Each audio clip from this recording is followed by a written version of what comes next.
Katika mji mdogo wa Mwanga alikuwapo msusi maarufu kwa jina la Wema. Alizaliwa kipofu, lakini alikuwa na kipaji cha kipekee cha kusuka nywele. Vidole vyake vilifanya kazi kwa ustadi wa ajabu, na kila aliyesukwa naye aliondoka akiwa na nywele maridadi kupita maelezo. Kipaji chake kilimpa riziki, lakini ndani ya moyo wake, Wema hakuridhika. Alitamani umaarufu mkubwa, wateja wengi zaidi, na kuwa msusi mashuhuri kuliko yeyote aliyewahi kuwepo. Siku moja, alitembelewa na mgeni asiye wa kawaida, mwanamke tajiri kutoka mbali aliyeitwa Bi Ashura. Alikuwa na mtazamo wa dharau, lakini akampa Wema tabasamu lenye maana nyingi. Alipotazama kazi ya Wema, alicheka kidogo na kusema, "Wewe una kipaji cha kipekee sana, lakini mbona una wateja wachache? Kwa nini wenzi wako wanajaa wateja ilhali wewe bado unapambana kupata wachache?" Maneno haya yaliingia moyoni mwa Wema kama sumu tamu. Alimwangalia Bi Ashura kwa shauku, kisha akajibu kwa sauti ya tamaa, "Ndiyo, natamani wateja wengi, natamani kila mtu ajue kuwa mimi ndiye msusi bora kuliko wote. Lakini ninawezaje?" Bi Ashura akatabasamu kwa hila na kumweleza kwamba alijua njia ya kufanikisha hilo. "Nitakupeleka kwa kuhani wa majini. Atakupa uwezo wa kipekee wa kusuka kwa miujiza. Wateja watakusanyika kwako kama mto unaoelekea baharini. Ila kuna masharti." Bila kusita, Wema alikubali. Bi Ashura alimpeleka Wema mbali, kwenye pango la siri lililokuwa ndani ya msitu mnene. Humo kulikuwa na kuhani wa majini mwenye macho mekundu na ngozi iliyojaa alama za ajabu. Alimtazama Wema kwa muda mrefu, kisha akasema, "Unataka uwezo wa miujiza wa kusuka nywele? Uko tayari kulipa gharama yake?" Wema alitikisa kichwa kwa shauku.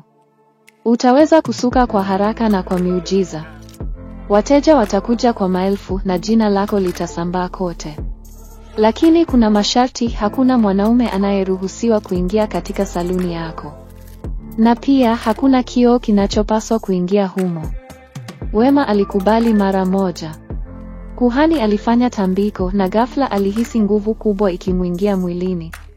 Alirudi Mwanga akiwa na uwezo wa ajabu. Baada ya kurudi, Wema alifungua saluni yake mpya iliyojaa mafanikio makubwa.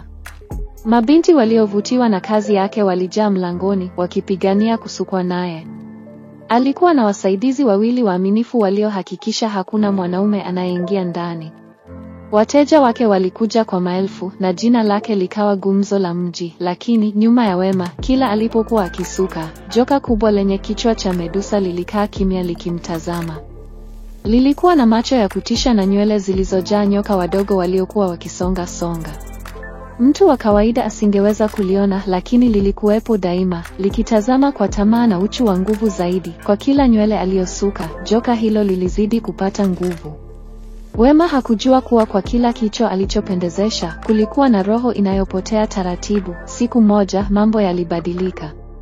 Msongamano wa wateja ulizidi, na katika harakati za kuhakikisha hakuna mwanaume anayeingia, wasaidizi wake walifanya kosa kubwa. Mmoja wa wateja aliyeingia alikuwa shoga wa kiume, aliyefanana kabisa na mwanamke. Alikuwa na sura nzuri, mavazi maridadi, na hata nywele zake zilizosukwa zilimfanya aonekane kama binti mrembo. Wasaidizi wa Wema walimruhusu kuingia, wakidhani ni mwanamke. Wema, bila kujua ukweli, alianza kumsuka kwa haraka. Lakini wakati mikono yake ikifanya kazi, ghafla alihisi hewa nzito ikibadilika ndani ya saluni. Joka lenye kichwa cha Medusa lilianza kutetemeka kwa hasira. "Umekiuka masharti." Sauti nzito ilisikika kwenye hewa. Wema alihisi baridi kali ikizunguka mwili wake. Aligeuka kwa hofu, lakini hakuweza kuona chochote. Hata hivyo, wale waliokuwepo walishuhudia tukio la kutisha. Medusa alitokeza kwa sura yake ya kweli. Macho yake yalimetameta kwa ghadhabu. Nyoka wake waliokuwa kichwani mwake wakafunuka kwa ghadhabu, wakitoa milio ya kutisha. Mgeni huyo shoga wa kiume hakuweza kustahimili nguvu hizo. Mwili wake ulianza kuwa jiwe polepole, na sekunde chache baadaye, alibadilika na kuwa sanamu ya mawe. Wasaidizi wa Wema walipiga mayowe, lakini kabla hata hawajakimbia, kioo kikubwa kilichokuwa ndani ya saluni kilitoa mwangwi wa ajabu. Kilifunguka kama mlango wa kuzimu, na ghafla, wale wasaidizi wawili walivutwa ndani kwa nguvu isiyoelezeka.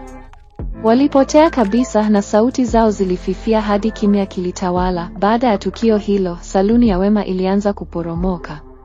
Wateja walikimbia kwa hofu. Hakuna aliyethubutu kuingia tena.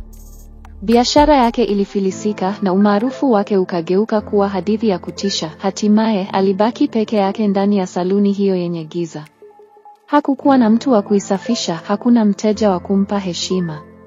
Medusa aliendelea kumwandama, akimtazama kwa macho ya kifo. Siku ya mwisho ya Wema, watu walioshuhudia walisema waliona mwanga mkali ukitokea ndani ya saluni. Wakati walienda kuangalia, hakukuwa na dalili yoyote ya Wema, alikuwa ametoweka kabisa. Saluni yake ilibaki tupu, na kioo kilichoangamiza wasaidizi wake kilibaki hapo, kikionekana kama cha kawaida. Lakini kila mtu alijua kwamba kilikuwa kimejaa roho zilizopotea. Hadithi ya Wema ikawa onyo kwa yeyote aliyejaribu kutumia nguvu za giza kwa tamaa ya umaarufu.